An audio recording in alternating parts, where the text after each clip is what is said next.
ଏଭଳି ସମୟରେ ଗୋଟେ ଚିଠି ଲେଖାଗଲା ଏବଂ ଓଡ଼ିଶା ପଲିଟିକ୍ସ ଆପଣମାନେ ଚଲେଇଲେ ଓଡ଼ିଶାକୁ ନେଇକି ବୋଲିକିରି, କିନ୍ତୁ ଓଡ଼ିଶା କେନ୍ଦ୍ରରେ ନଥିଲା।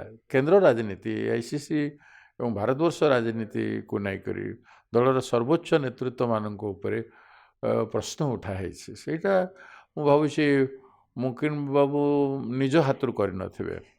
ନିଶ୍ଚିତ ଭାବରେ ଏଠି ବିଜେପି ମାଇଣ୍ଡସେଟ୍ ଡ୍ରାଫ୍ଟ କଲା ଭଳିଆ ଦିଶୁଛି। ସେ ଯାହା ବି ହଉ, ନାଇଁ ପ୍ରକୃତରେ ଚିଠି ଲେଖିଛି କିଏ? ଆପଣ ନିଜେ କୁହନ୍ତି ମୋକିମ ବାବୁ, କାରଣ ଯେହେତୁ ମୋକିମ ବାବୁ ଗୋଟିଏ ଶବ୍ଦରେ ଯେ ମୋକିମ ବାବୁ ଯେହେତୁ ଜଣେ ବରିଷ୍ଠ ନେତା, କଂଗ୍ରେସ ପାଇଁ ଆସେଟ୍ ଏବଂ କଂଗ୍ରେସ କାର୍ଯ୍ୟକ୍ରମ ସହିତ ଥିଲେ, କିନ୍ତୁ ଏ ଚିଠି ତାହେଲେ ଲେଖିଛି କିଏ? ନାଇଁ ଏସିଠି ଯାହା ଜଣାପଡ଼ୁଛି ବିଜେପି ଦ୍ୱାରା ଡ୍ରାଫ୍ଟିଂ ଭଳିଆ ଜଣାପଡ଼ୁଛି। ମାନେ ତାର ଆବଶ୍ୟକତା ନଥିଲା।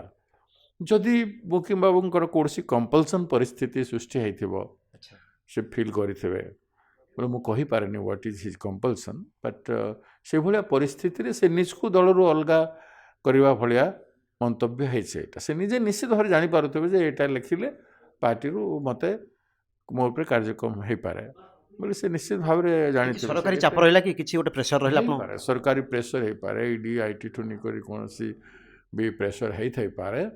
ମୁଁ ଯାହା ଅନୁମାନ କରୁଛି ଯେ ବହୁତ ଚିନ୍ତା କରିଲା ପରେ ଗଭୀର ଭାବରେ ମୁଁ ଯେ ଆପଣ ଚୁପ୍ ରହିଥିଲି, ମୁଁ ବହୁତ ଏ ଘଟଣାକୁ